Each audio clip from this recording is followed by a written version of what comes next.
आज हम हिंदी ग्रामर के एक बहुत ही महत्वपूर्ण टॉपिक कारक के बारे में पढ़ेंगे कि जो भी एग्जाम्स होते हैं, चाहे आरपीएससी, यूपीएससी, चाहे किसी भी स्टेट लेवल का एग्जाम हो, सभी में यह जो कारक का टॉपिक है, यह एक इम्पोर्टेंट टॉपिक है। और ज्यादातर बच्चों को इस टॉपिक के जो क्वेश्चंस होते हैं, उनमें गलती करने की संभावना बहुत होती है।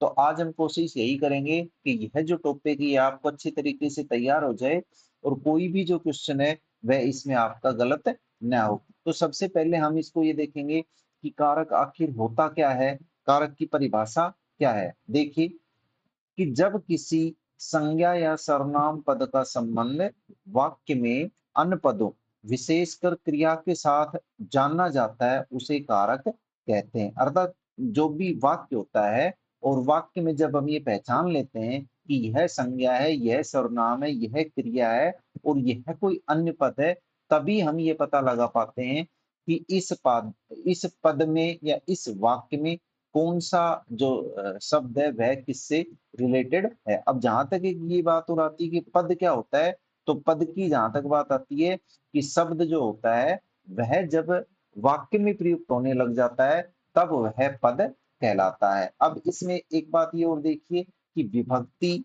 या परसर्ग क्या होता है।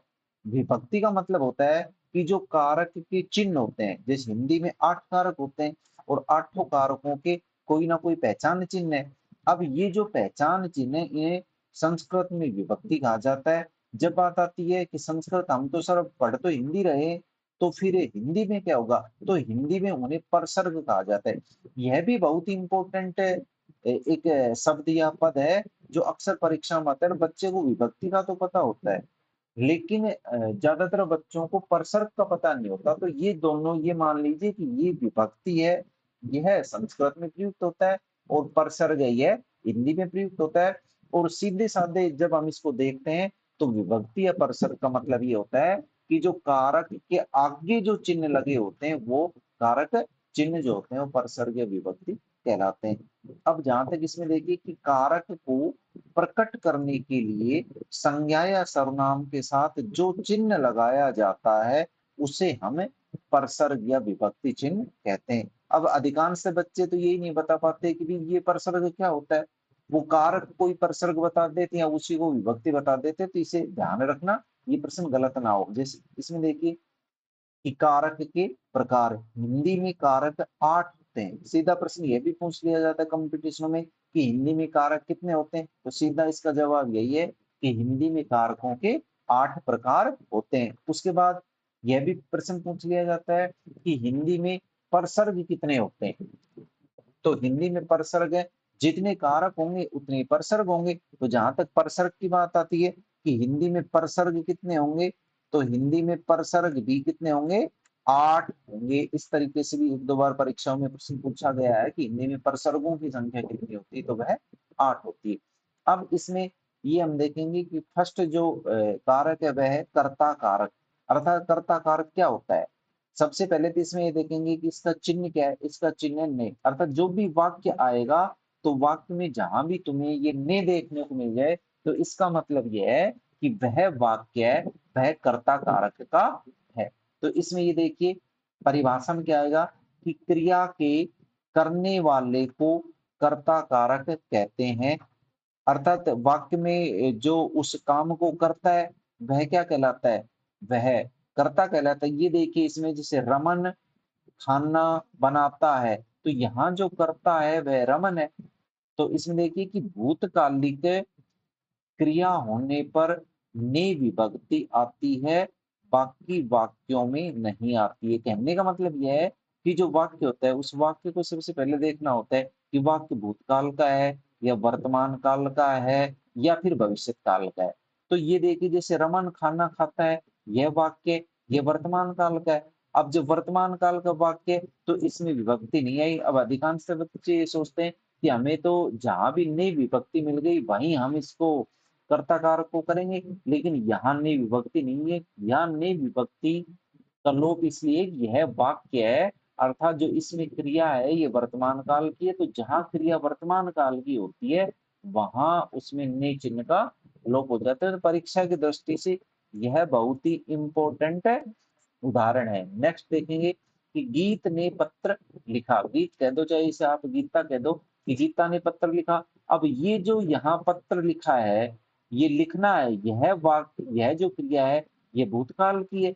तो जब भूतकाल की क्रिया है तो यहाँ तो हम सीधा सीधा इसका जो कर्ता कारक का जो पहचान चिन्ह है वह हम देख सकते हैं कि ने आ गया, जबकि ऊपर वाले वाक्य में नहीं आया ने। तो जो एग्जाम में जो प्रश्न पूछा जाता है वह ज्यादातर ये जो वर्तमान काल का है, ये ज्यादातर जो एग्जाम में आता है वह यही प्रश्न ज्यादा आता है कि ने चिन्ह का उसमें लोप कर दिया जाता है। तो इसको ध्यान रखना कि वर्तमान काल की जो क्रिया होती है उसमें ने विभक्ति का लोप होता है। नेक्स्ट देखिए इसी में कि कर्म कारक, अर्थात जो दूसरा है कर्म कारक। कर्म कारक का जो चिन्ह होता है वह होता है को, अर्थात जो वाक्य होता है कि वाक्य में आपको को देखने को मिलेगा। ये देखिए इसमें राम ने रावण को मारा, यहाँ को देखने को मिल गया।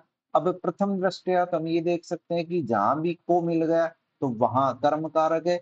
लेकिन नेक्स्ट जो अगला एग्जाम्पल है कि जयंत दूध पीता है, अब इसमें तो कहीं भी हमें ये दिख नहीं रहा कि को इसमें चिन्ह है। तो इसकी एक बार परिभाषा को देखेंगे कि वाक्य में जिस शब्द पर क्रिया का फल पड़ता है कर्म कारक होता है, अर्थात जो क्रिया वाक्य में प्रयुक्त हो रही है और उस क्रिया का जिस पर वो फल पड़ता है या प्रभाव पड़ता है, कर्ता पर पड़ रहा है या आपका कर्म पर पड़ रहा है। यदि कर्म पर पड़ रहा है तो वह कर्म कारक, यदि कर्ता पर पड़ रहा है तो कर्ता कारक, जो फर्स्ट वाला था।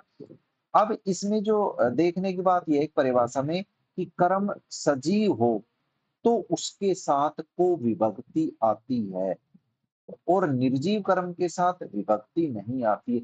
अब यहाँ जो हमने दोनों एग्जाम्पल लिए हैं, एक सजीव कर्म का लिया है और एक निर्जीव कर्म का लिया है। अब जिस कर्म की बात आती है कि अधिकांश बच्चे तो यही नहीं समझ पाते कि कर्म क्या है और कर्ता क्या है। अब यहाँ देखिए राम है, इसमें यह भी संज्ञा है और यह भी संज्ञा है। अब बात आती है कर्ता की, तो राम है, इसमें राम करता है और रावण है जो इसमें क्या है, कर्म है, और मारा है इसमें क्रिया है। और यहाँ जो है ये को है, यह इसका परसर्ग, ये इसका विभक्ति चिन्ह है। तो यहाँ रावण है, यह इसमें जो कर्म है वह सजीव है, निर्जीव नहीं है। नेक्स्ट एग्जाम्पल इसमें देखेंगे कि जयंत है जो दूध पीता है। अब जयंत है, इसमें क्या हो गया, कर्ता हो गया, और दूध है, कर्म है। अ, और ये यहाँ पर ये देखिए पिता है, यह आ गया आपका क्रिया। अब यहाँ क्रिया है तो यहाँ जो दूध है ना, ये दूध है, ये कर्म तो है लेकिन यह निर्जीव है। और जस्ट इसका कंपैरिजन करेंगे हम कि दूध और इसमें, दूध और रावण में जब हम इसका कंपैरिजन करते हैं तो रावण है यह भी कर्म है और दूध है यह भी कर्म है। एक में कर्म सजीव है और दूसरे में कर्म निर्जीव है, तो इसका ध्यान रखें। नेक्स्ट है कि करण कारक। इसका चिन्ह क्या होगा कि से और के द्वारा, अर्थात जो वाक्य होता है उस वाक्य में से और के द्वारा आता है, तो हम इसका सीधा सीधा ये बता सकते हैं कि इसमें इस वाक्य में करण कारक है। अब देखिए एग्जाम्पल देखिए कि जैसे मीना चाकू से फल काटती है। अब इसमें देखेंगे कि से आ गया, से का मतलब क्या है कि इस पूरे वाक्य में करण कारक है। लेकिन फिर भी इसकी एक बार हम परिभाषा देखेंगे कि वाक्य में कर्ता जिस साधन या माध्यम से क्रिया करता है उसे करण कारक कहते हैं। अब इसमें देखिए, इसमें एग्जाम्पल जैसे मीना चाकू से फल काटती है। अब इसमें साधन क्या है, चाकू है। अब चाकू के जस्ट बाद हमें से मिला है, और तो इसकी एक पहचान ये हो रहा है कि तुम्हें सीधा जो साधन होता है या जो कर्म होता है, कर्म की तुरंत बाद इसका पहचान चिन्ह मिलेगा। जैसे नेक्स्ट एग्जांपल देखेंगे कि वह पेन से लिखता है। अब यहाँ साधन क्या है, पेन है, पेन के तुरंत बाद क्या है, से आ गया। तो इस वाक्य में भी से है और इस वाक्य में भी से है, तो दोनों वाक्यों में से है। तो ये करण कारक का एक अच्छे से उदाहरण है जिसे हम समझ सकते हैं। नेक्स्ट है कि संप्रदान कारक। संप्रदान कारक का चिन्ह क्या होता है, के लिए और को के वास्ते। अधिकांश बच्चों को तो यही पता है कि संप्रदान का एक चिन्ह ये होता है के लिए, लेकिन ध्यान रखें इसके डीप नॉलेज के लिए ये जो चिन्ह है को और के वास्ते, इन चिन्हों को भी हमें याद रखना पड़ेगा। जैसे देखिए इसमें वाक्य में कर्ता जिसे कुछ देता है अथवा जिसके लिए क्रिया करता है, संप्रदान कारक का विभक्ति चिन्ह के लिए है। अर्थात ये तो इसकी परिभाषा होगी। जब इसकी पहचान की बात करें या प्रसर्ग की बात करें तो इसका होता है के लिए और को। किंतु जब द्विकर्मी, द्विकर्मी का मतलब होता है दो कर्म हो तथा देने के अर्थ में प्रयुक्त तो वहां को विभक्ति भी प्रयुक्त होती है। अर्थात ये ध्यान रखने की बात है कि हमेशा के लिए ही विभक्ति नहीं आएगी, को या के वास्ते भी इसके जो एग्जाम्पल है उनमें ये आ सकता है। देखिए इसमें जैसे जैसे इसका एग्जाम्पल है कि नीतीश मम्मी के लिए दवाई लाया। अब इसमें देखिए पहचान आ गया, ये है के लिए। के लिए जो इसमें ये पद आया है, ये सीधा है कि इसमें जो संप्रदान ये कारक है। नेक्स्ट है कि प्रवेश ने नीतीश को पुस्तक दी। अब इसमें द्विकर्मी है, द्विकर्मी का मतलब दो कर्म है। दो कर्म कौन कौन से? एक तो कर्म है नीतीश और दूसरा कर्म है पुस्तक। तो जहां पर दो कर्म होते हैं और देने के अर्थ में यदि वो को आता है तो वहां भी संप्रदान कारक होगा, वहां संबंध कारक नहीं होगा। अब इसमें देखिए नोट इसलिए लगाया गया है कि संप्रदान कारक का चिन्ह के लिए होता है, लेकिन यदि वाक्य में प्रयुक्त क्रिया द्विकर्मी हो तो को चिन्ह आएगा। अर्थात ये इसलिए बताया गया कि जो संबंध कारक होता है, संबंध कारक इसमें नहीं आएगा, इसमें संप्रदान कारक आएगा। नेक्स्ट है अपादान कारक। अपादान कारक का चिन्ह क्या होता है? इसका चिन्ह होता है जैसे से अलग या से पृथक होना। परिभाषा इसकी देखिए कि संज्ञा या सर्वनाम के जिस रूप से एक वस्तु या व्यक्ति का दूसरी वस्तु या व्यक्ति से अलग होने या तुलना करने के भाव का बोध होता है, उसे हम अपादान कारक कहते हैं। अब ये ध्यान रखना कि अपादान कारक का ये जो है अलगाव का, यह तो अधिकांश बच्चे इसको कर देते हैं कि जैसे ये जो एग्जाम्पल है कि पेड़ से पत्ता गिरता है, यह एग्जाम तो एक सामान्य एग्जाम्पल है, सभी बच्चे कर लेते हैं। लेकिन जो इसमें देखने की बात है ना, अपादान कारक में वह होती है अधिकांश तुलना करने की। दो वस्तुओं में तुलना करना, दो व्यक्तियों में तुलना करना, कि उनके गुणों में तुलना करना। तो यह जो एग्जाम्पल है ना, यह बहुत इंपॉर्टेंट है कि मीरा राधा से अच्छा गाती, इस वाक्य में तुलना हो रही है। अब इसमें ध्यान रखना, से कभी आप ये सोचो कि हमें तो से ये मिल गया, से चिन्ह मिल गया, से चिन्ह मिलते हम तो कर्ण करेंगे, कर्ण जो कारक है वह करेंगे। तो यहाँ यह कर्ण कारक नहीं करना है। जब तुलना होती है तो वहां अपादान कारक होगा।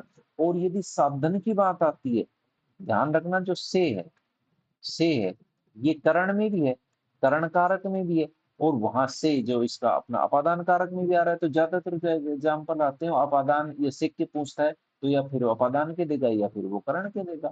देखिए सिक्स्थ में कि संबंध कारक है, इसका चिन्ह क्या होगा? का, के, की, रा, रे, री, ना, ने, नि। अर्थात जिस वाक्य में ये कोई भी चिन्ह आ जाए तो वहां हमें ये मान लेना चाहिए कि वहां संबंध कारक है। अब कैसे होगा? कि संज्ञा या सर्वनाम का अन्य किसी संज्ञा या सर्वनाम से संबंध हो, वहां संबंध कारक होता है।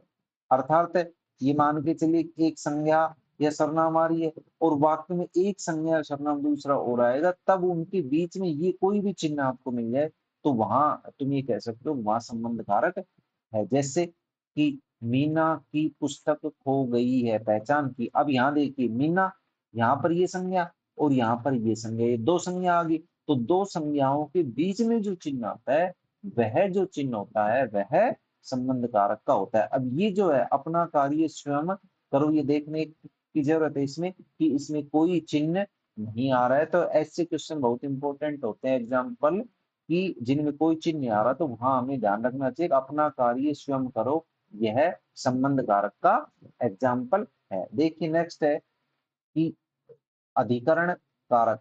अधिकरण कारक क्या होता है? इसके चिन्ह क्या होते हैं?